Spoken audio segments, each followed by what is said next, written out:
Tu não pedisse explicações. Não, pedi na época, né? Mas eu acredito que é uma coisa que...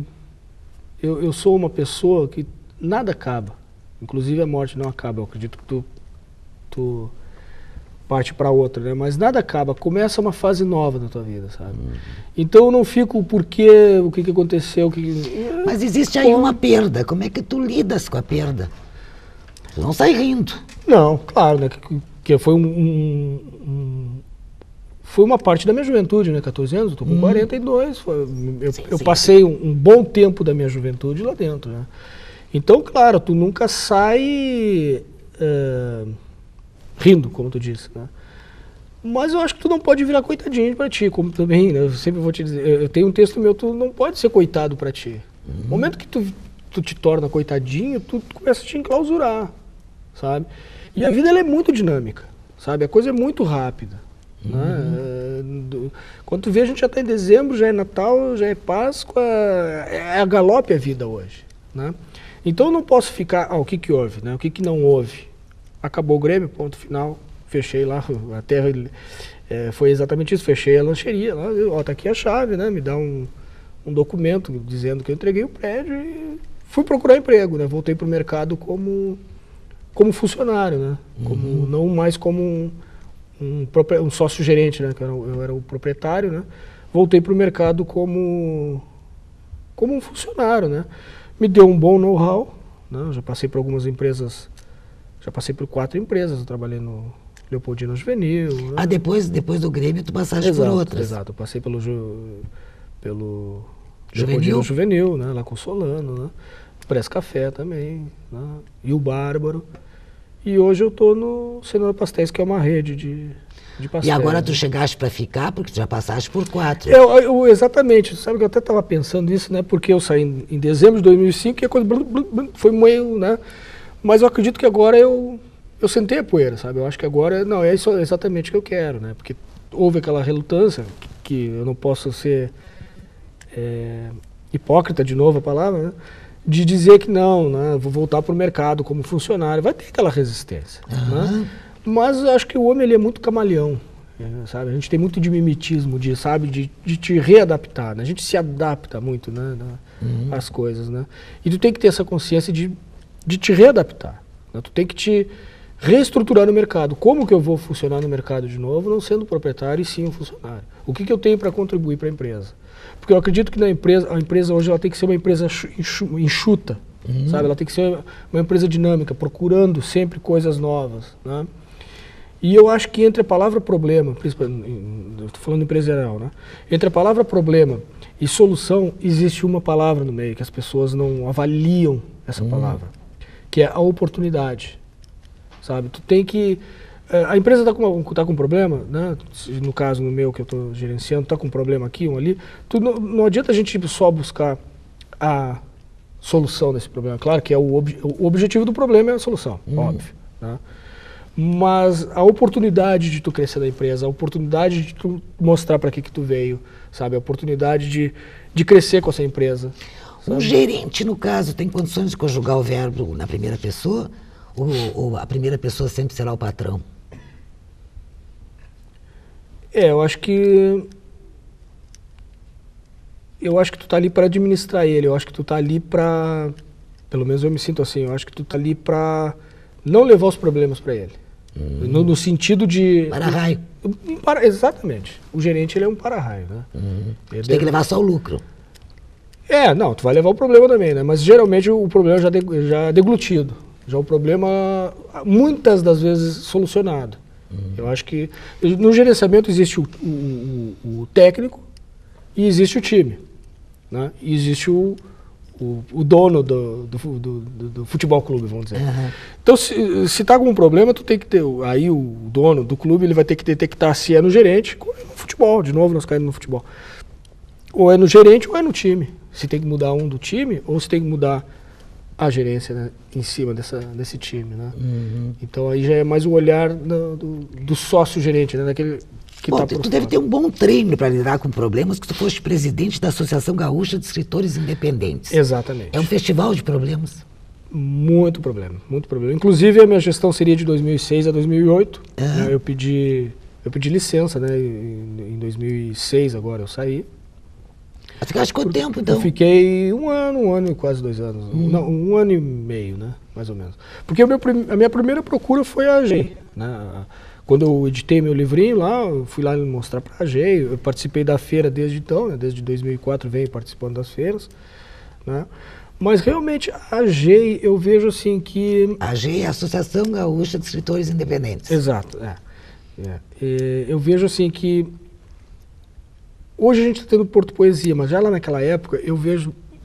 Tem muita gente em Porto Alegre, tem muita gente no estado, eu chamo assim de cabeças pensantes. Né? Tem muita gente que escreve coisa muito boa e deixa na sua gaveta. Não deixe nas suas gavetas. Tirem das suas gavetas. Mostrem. Porque tu não pode ser o censor da tua escrita. Sabe? Tu não, isso aqui tá feio, rasga. Não, isso não existe. Sabe? E muitas vezes o poeta, no caso, né, ele é visto só depois de morto. Quantos exemplos a gente tem? Quantos exemplos a gente tem de... Pô, aquela poesia é contemporânea, ela é daquela época. Aquele cara escrevia daquela época, sabe? E de repente ele passou despercebido. Né?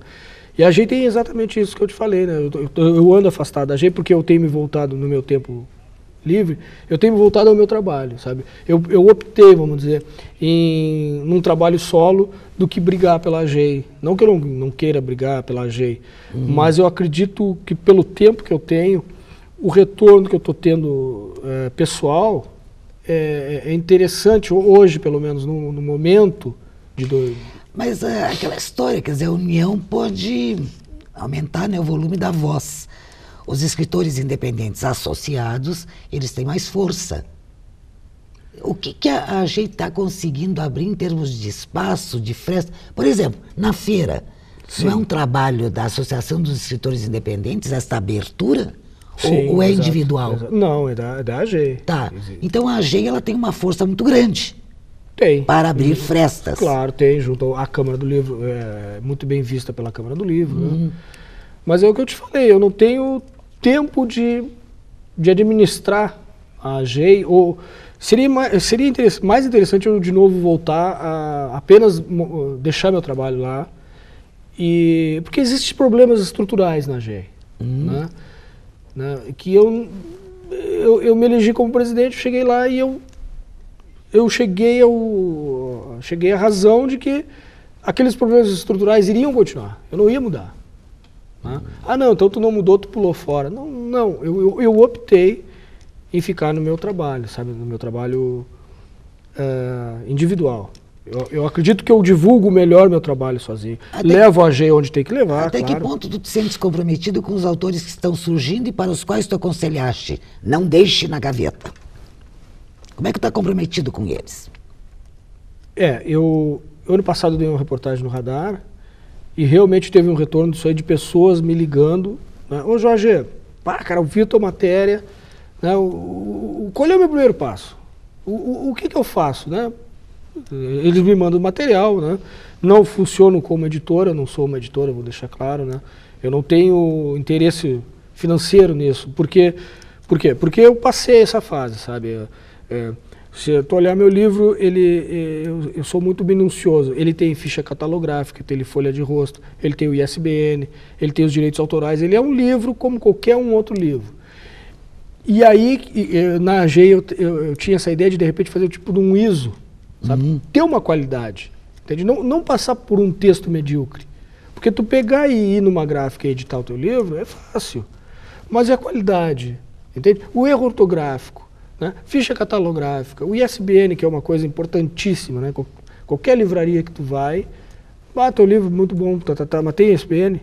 Tem que ter, entende? Então tu tem que ter uma qualidade, tu tem que ter uma qualidade no produto que tu está vendendo, sabe? No meu primeiro Dedé, eu botei 3 palavras num glossário, que eu me preocupo, de novo, né? Eu me preocupo muito em levar cultura para a criança. Né? Eu botei 3 palavras, que era caturrita, que é cotorra, no espanhol, chechel, que é um passarinho, né, que imita os outros passarinhos, e uma terceira palavra que realmente não me veio à mente agora. E No reflorestamento, a bibliotecária que fez a ficha de rosto, ela me disse, Jorge, as crianças não vão saber o que é parir. Né? Que ele começa exatamente, as árvores elas parem pessoas. Né? Pedrez. Pedrez, exato. Que é uma galinha malhada. Né? Então, onde eu quero chegar? O meu primeiro livro infantil teve 3 palavras. Né? E aí o segundo começa com a primeira palavra do livro é as árvores começam a parir pessoas. Né? E aí a Beatriz, que fez a ficha catalográfica da Biblioteca Estadual, Jorge, as crianças não vão saber o que é parir. E eu, não, mas a criança sabe o que é parir, sim. Mas isso foi um clique para eu ver que eu tinha que me preocupar com o glossário, sabe? Então, já no meu segundo livro infantil, eu tenho 2 páginas de glossário. Eu fui no latim, eu peguei a palavra em latim, sabe? Eu procurei se era substantivo masculino, né? E o meu glossário, ele ficou um micro dicionário do meu livro, sabe? Para quê? Para criança, que eu lembro a primeira vez que eu abri um dicionário, nesse aqui, eu lembro que a primeira vez que eu abri um dicionário, o meu pai me ensinou, primeiro tu vai pegar o A, depois o B, depois... Eu lembro de eu com 10 anos, sei lá, abrindo o dicionário, sabe? Então a criança já vai ter a leitura dela. O livro já tem provérbio, que nem se bota num livro de adulto, né? Já tem a dedicatória. E tem um glossário. Ou seja, a criança vai ler, mas o que é essa palavra? Eu não sei o que é essa palavra. Ela vai lá no glossarinho dela, do próprio livro, pô, que legal, tá aqui. Né? Bom, tu continua sem editora. Continua e a sem Associação Gaúcha de Escritores Independentes talvez continue também sem editora. Não, a AGEI não tem editora. Ou seja, seria ótimo, né, se eles se juntassem e conseguissem ter uma editora. Mas vamos falar sobre isso daqui a pouco, no próximo segmento, tá certo? Aguardem.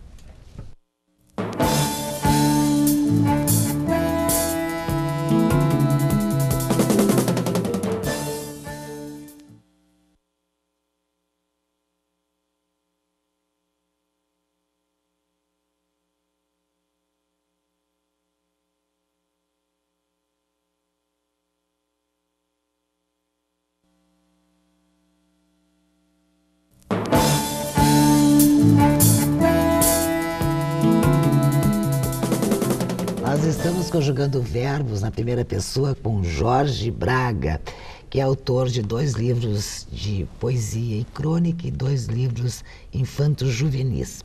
Esse programa será reprisado na segunda-feira, logo após o programa Roda Viva.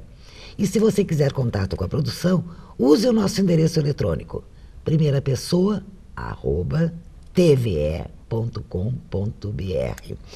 Pois Jorge, eu disse, olha, seria interessante se a associação conseguisse uma editora. Por que as editoras não se interessam? Porque a produção é pequena? Porque não tem qualidade? Por quê? São duas coisas já para começar esse questionamento. Realmente, primeiro, pela qualidade, que eu acredito que tem muita coisa boa, mas tem também aquela coisa que deixa a desejar. Né? Então, eu acredito que a AG ela tem que criar esse mecanismo. Ela está fadada a isso, sabe? Ela vai ter que ser criado um critério para textos. Eu não sei como, né? Arrumar 2, 3 voluntários que entendam de literatura. E aí a gente cria um outro problema. Né? Como é que eu vou dizer para o autor que esse material não tem qualidade? Né? É uma coisa que teria que ser uma coisa muito bem estruturada, bem conversada com os sócios. Né? Porque são todas pessoas, escritores, né? Mas não vivem da escrita. Cada um tem a sua função, eu tenho a minha função, eu não vivo do livro. Né? Então, são pessoas que pensam, as cabeças pensantes, como eu havia te falado no outro bloco, são as cabeças pensantes que escrevem seus livros e gostariam de mostrar seus trabalhos. Né? E o outro problema que eu te falei em 2, da tiragem, que é pequena, né? Porque nenhum deles tem a condição de, se algum que outro tenha, né? Eu não estou sabendo... Né? Porque tu tem que fazer uma tiragem pequena, né? Então... Qual é a tiragem? 200, 400 livros, né? E aí tu não tem um patrocínio, tu não tem alguém que, pô, realmente eu vou investir nesse livro, sabe? Tu não vê esse interesse das editoras. A editora é mais aquela coisa, é cifra. A gente vive no capitalismo, é cifra, né?